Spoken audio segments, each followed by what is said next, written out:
Thank you very much, Najamuddin Bhatt Saab.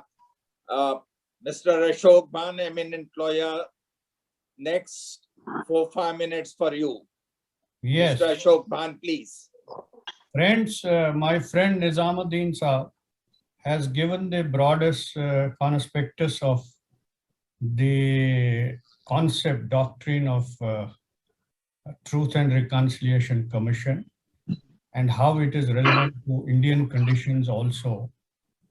And since Truth and Reconciliation Commission as an institution is part of the human rights jurisprudence throughout the globe, and in any conflict zone, after the democracy is restored, Truth and Reconciliation Commissions have played a great role.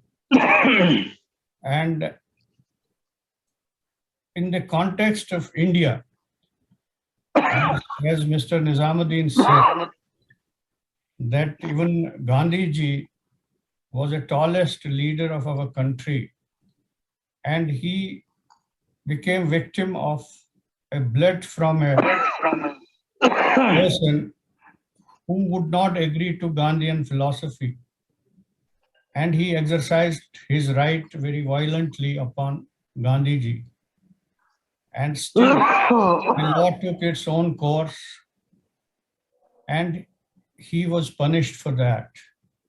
But Gandhiji's ideals of democracy, pluralism, inclusive society, truth and reconciliation in this country still prevails.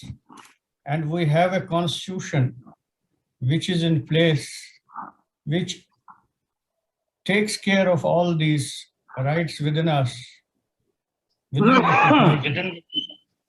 And there has been some problem to disrupt the equanimity of the Indian society by internal and external forces.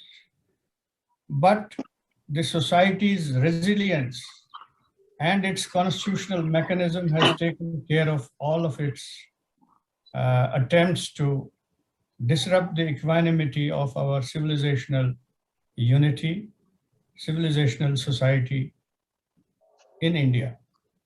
And since Kashmir, lately for last 32 years, became a conflict zone, and that conflict was created by a neighboring country with a plan and eye on annexing Kashmir by way of subversion, by way of terrorism, and the primary intent of killing Hindus, Muslims, and others, those people who were perceived to be the loyal and peaceful citizens of Republic of India, they were killed, and they were brutally killed.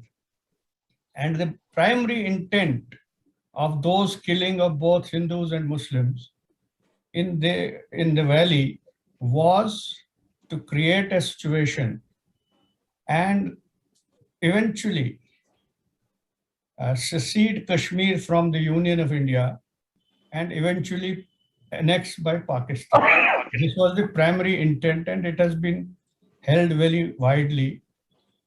And mind you, I want to remind all of us that there was a clarion call in 1947 when there was an option for Jammu and Kashmir state to accede to either dominion. And there was a clarion call given by the tallest and leader of Jammu and Kashmir, Sheikh Muhammad Abdullah at that time, that we have to keep our destiny with this side of the tunnel, that is with Union of India, for a variety of reasons, for the real reasons of values of India, civilizational values, civilizational affinity of Kashmir with Union of India. And he made it possible politically and constitutionally that Jammu and Kashmir becomes the part of India. And his legacy was rightfully reflected and represented by Dr. Farooq Abdullah, who is on the program. And it is still continuing its effort to retain that, consolidate the idea of India in Kashmir. There has been some aberration. Aberration is that there was a constitutional separate status for Jammu and Kashmir. That status was given a go by a constitutional amendment in August 2019. Whether that action is legitimate or not, that is still pending the adjudication in the Supreme Court. I will not venture to go into the merits of that decision. But the fact remains that the consequence of that decision has been that whatever was promised after the abrogation of 370, that almost 3 years have gone by, those promises are not fulfilled. And Kashmir in today's context is not free. Kashmiris are not free to exercise their fundamental rights, human rights. And they are virtually what is Supreme Court described. CBI at one point of time when I was at CBI, they said CBI is a caged parrot. Likewise, today Kashmiris want to express, they want to enjoy human rights, they want to enjoy the development promised, they want to have freedom of speech, Please they want to conclude. have freedom of expression. That seems to be not happening, and Kashmiris are not very happy, to be very honest about it. And in today's context, when Kashmir Files came up as a movie, it did depict the atrocities, the brutalities inflicted on those who were loyal to the Republic of India, and targeted killings were done to a particular community called Kashmiri Pandits. They were hounded out, and they were very brutally and mercilessly hounded out. Likewise, the Muslims who were pro-Indian, Mr. they Bhan, were please also hounded conclude. out. I'll take a minute because it's very important to say this. And they were also brutally, the first victim to fall to the bullets of the gun was one Mr. Halwai from our area, from Habakadal constituency. And when Tikalal Teplu condemned his killing, next target was Tikalal Teplu. And the third target was one of our great friends and a former MLA, Mir Mustafa, who was hanged on the nearest lamppost. And subsequently, Abdul Sattar Ranjur, other National Congress leaders, and also many others, Maulana Said, Mirwais Maulvi Farooq, all of them were killed. And in today's context, when you have given us a subject, do we need, it has two components. The Truth and Reconciliation Commission and institution have two components. It is for retributory justice and also for restorative justice.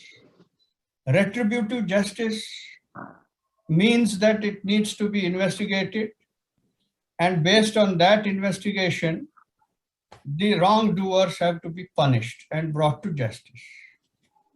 And restorative justice means it tries to restore the relationship to the rightness, to the mutual accommodation and mutual trust and confidence. So this institution of Truth and Reconciliation Commission has two components.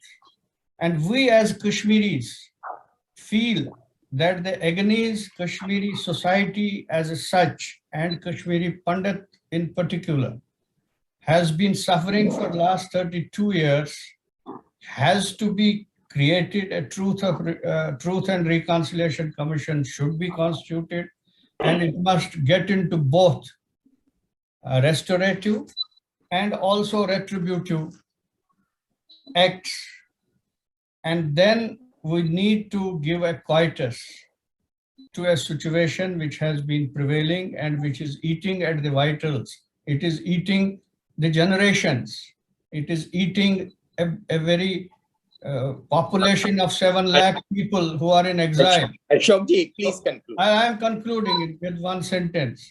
And it is virtually eaten a generation of Kashmiris, and it has virtually disintegrated a generation and also a 7 lakh community who have the roots of 5,000 years engraved in Kashmir soil.